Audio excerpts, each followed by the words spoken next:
I've discovered that the previous owner of my house is still paying for home insurance on my home 16 years on. Wow. I opened the letter by mistake. I phoned the insurer, estate agent and solicitors, but because of data protection, they won't do anything. How can I get this cancelled? It is over £200 every year. That's £3 that person's wasted.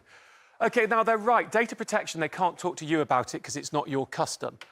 But I would suggest, under the treating customer fairly rules, the fact you've notified them that someone is paying for something that's worthless for them, they have an obligation to check it out. I mean, you could be conning them. I'm not saying Denise is for a second, but you could be, which is why they can't talk to you. But equally, and I would speak to them again and to the insurer and say, I want to be assured that you're checking this out and you are going to try and contact this person.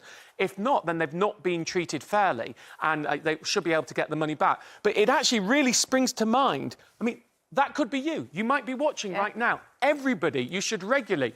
Question for you. There are 3 types of regular payments. Direct debits, standing orders. Do you know the third?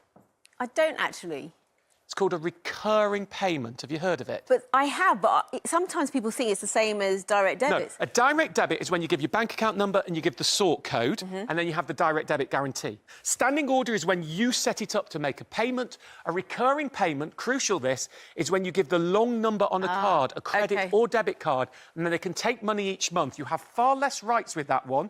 You used to not be able to cancel it without going to the company. You can now. If you want to cancel it, call your bank and tell them to cancel it. If they say no, they can't, they can, and then they owe you the money and you can go to the ombudsman. So that's called recurring... Recurring payment. But look, check your direct debits, check your standing orders. Are you dripping money away? Go and check them and check there's nothing in there you shouldn't be paying for. If you're out of contract, cancel it and you could save money. That could be you. And let me know if you find anything.